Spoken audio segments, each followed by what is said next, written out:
Welcome back to the Hyperkinetic Dawn of War Double Elimination Seeded Random Race Tournament. We continue with the qualifiers with MisterTomo's first round. Let's dive in. Alright, looks like he's got the Coronana Guard, Imperial Guard, and he's up against the All-Seeing Eye Dark Eldar, who have already thrown down their Hall of Blood, so they'll likely be going for an infiltrated Mandrakes pretty quickly in the match. Tomo, on the other hand, is going for his Infantry Command. Not a bad call. Getting a couple squads of Guardsmen built to grab the strategic points. Now, Guardsmen units are not a particularly strong unit. They've got weak firepower, weak armor, and really bad morale. But all of that can be upgraded, and they can be really powerful in late game. Early game, we're probably looking for some support units to tank for them while they fight the enemy from a distance. Now, let's see, I'm likely looking for a command squad coming out as infantry command pretty quickly in order to, again, provide that support for them. Oh, actually, we've got a couple commissars being built. So, commissars can be stuck into an Imperial Guardsman squad and will increase their combat effectiveness and their morale. So this is another way to increase the effectiveness of the Guardsmen early game. Drawback to this is going to be taking a lot of Tomo's energy. Those commissars are 40 energy apiece and take up a lot of that. So he's built all he can at the moment, just the two. So he will need to build a couple of plasma generators to be able to keep up with that if he wants to build more squads of Guardsmen. Let's see, the Mandrakes continue to do more, and yep, there's the infiltration research going down for the Dark Eldar. So those Mandrakes will be disappearing in now. Alright, let's see, looking back here, Mr. Tomo is grabbing his relic. Good call. It's a little bit of requisition now, but if he can keep that secured and the game goes to late game, then that gives him access to his super unit. So definitely good to secure those if you can. Alright, got a plasma generator going down, so it looks like he will be perhaps trying to continue grabbing more commissars as he can. I'd still be expecting a command squad soon at some point, but we'll see what happens there. He's got an LP up, but has not bothered to upgrade it to a LP2 yet. He is grabbing a point in the center and moving another squad out. Probably grab the other point. Yes, from the looks of it, he is. So we'll see how he does there. Got another plasma generator going down, and there's the command squad coming out, so good. That'll provide him with a bit of a tanky unit to disrupt the enemy's range units while his units just fire into the mass. Let's see, the Dark Eldar are getting their LPs up. Let's see, Mr. Tomo's grabbed 1 point. He's got a couple of guards sitting on there, so maybe got a little bit of micro that could be worked on there. He's got multiple squads that are sitting around at the moment, but he is reinforcing them, so that's at least good. Down goes an LP. Now that is the first LP he's built aside from this one, which I didn't even upgrade yet, so he's probably looking at a middle-of-map fortify on this. Not a bad call with the Imperial Guard. Try to get some a center hold, lets him strike from really any direction, and he's not sure where the enemy is yet, so this is allowing him to get a position to strike to really any section of the map without needing to worry about where the enemy is at the moment. While at the same time giving him 4 strategic points that are also in close proximity to the 2 critical points on the map. By the Emperor, we've won! Let's see, don't have anything else being researched at the moment.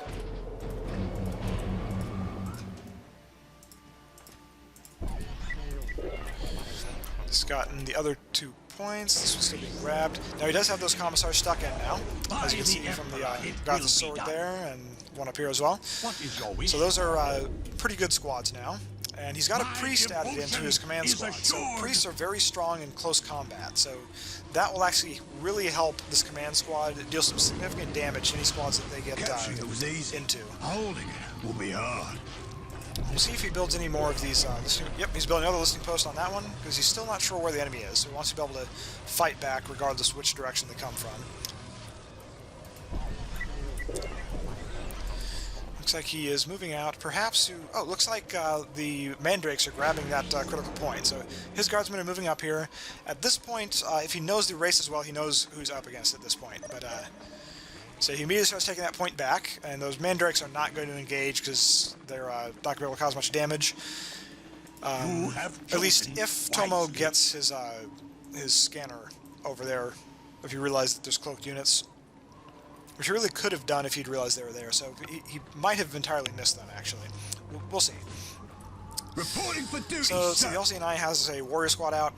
Dark Elder warriors are pretty good at range, but they don't have the best health. So they really need some support units to tank for them if they're going to be able to cause any significant amount of damage. Got another squad of guardsmen coming out. Tomo is researching Tier 2, the battle command, so he is going likely for vehicles. It's something we've not seen thus far in the qualifier matches. Somebody pushing for Tier 2 already. Capturing it was easy. That could potentially give him a decent amount of points, though, so we'll see how that works out for him in the end. He's got another Tech Priest engines here being built. And he's found the Dark Eldar now, but he's being chased off, of course. Sir, yes, sir. Let's see. The Dark Eldar have building going down there. We're under fire. So we've got another LP going down there. And we've got, and he's upgraded this one to an LP2. So he's actually got some firepower over here now. So those warriors are not going to be able to do anything. These guardsmen supported by that LP2 are going to easily be able to mop up that Dark Eldar squad. Those mandrakes could be a problem, but the fact that they've been revealed now is also actually going to make it easier to take them out. Although he needs to keep up his sensor sweeps of fire. There they are. So he's moving a squad down to help support, looks like. Not a squad with a commissar. And this squad does not have a commissar either, which is why they're all broken. He is researching the escalate engagement research, though, so that's going to give him a good boost to his requisition. On the other hand, looks like the Dark Eldar were building another Hall of Blood over here, but Tomo's all over this. He's trying to take down that Tower of Loathing before it gets upgraded into its LP2 version.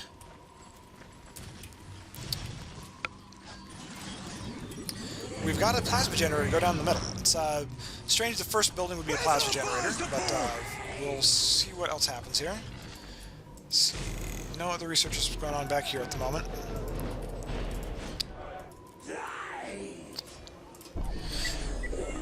Now, we do have some mandrakes in here whittling away at his squads, and this is a bit of a mistake on his part to not get a sensor sweep down here, because he's just losing squadsmen needlessly, and if he doesn't correct it soon, he may in fact lose this entire squad, and that would be unfortunate. Okay, so he realized they were under attack, got them pulled back into the LP, so he has managed to save them. Looks like he continues to be harassed by those guys. This squad is would probably have broken from the effect of the slave chamber here, but the commissar there is holding them together. So, commissars can only do so much. The upgrades on the slave chamber cause morale drain on your troops, so eventually that was going to happen. Now, the Dark Eldar do have their Archon out. This would normally be really dangerous for Tomo, but his 2 priests could actually cause a significant amount of damage here. So we'll see how this goes. The Dark Eldar are going to need to support their Archon if this is going to go in their favor. What do we do? It looks like there are some mandrakes moving around in this, so they're going to be whittling away at that squad and causing... It's likely why their morale is so low. So. And there's some Dark Eldar warriors coming in. The firepower they provide, yeah, so Tomo's falling back. A very wise move at this point. Is, between the mandrakes, the Archon, and the warriors, that was going to be a problem, but... So mandrakes continue to harass. And Tomo's actually got a mechanized command down, and he's got a Chimera out already. So these Chimeras are pretty good against Tier 1 units, actually. Especially if you can get a squad or 2 of troops garrisoned into them, so that they begin using all of their extra firing ports. They kind of pop like water balloons when you get to Tier 2, but doesn't look like the Dark Eldar have reached Tier 2, so Tomo's looking pretty strong with them at the moment. Look out! Here they come! And down goes Archon, another infantry command going down out in the middle of the battle. It's possibly he's planning on using that as a bunker. We'll see how that goes. He's got another one right there. And again, let's see. Building some heavy weapons teams. Very good. So those are going to be able to lay in some serious firepower, let him get entrenched, or even provide strong support to a offensive front. He's got a couple more chimeras that he's built. What would you have me do? His command squad is down a guy at the moment. So, okay, he's getting Sentinel built. So Sentinels are going to be really good against, as they say, against aircraft and vehicles. Not going to be too useful in this game due to the fact that again, the Dark Eldar are not even a tier 2 yet, so they don't really have anything that Sentinel is going to be powerful against. But we will see how this goes. Those chimeras should provide some good support for his troops as long as he capitalizes on them. And he's got his listening post upgraded again. That's impressive. He's got that running already. He's got another heavy weapons team that he's building, and he's building a heavy bolter turret to pin in the enemy. That is not a bad idea at all, actually.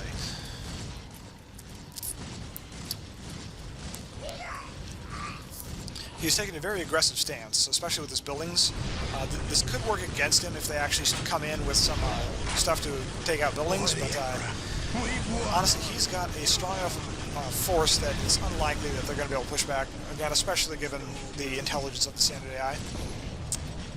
Heavy weapons on the field. This definitely has the taste of a victory push here.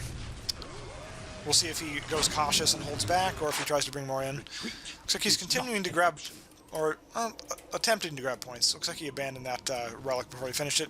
He's going for the critical point, so that will get started on the strategic victory for him.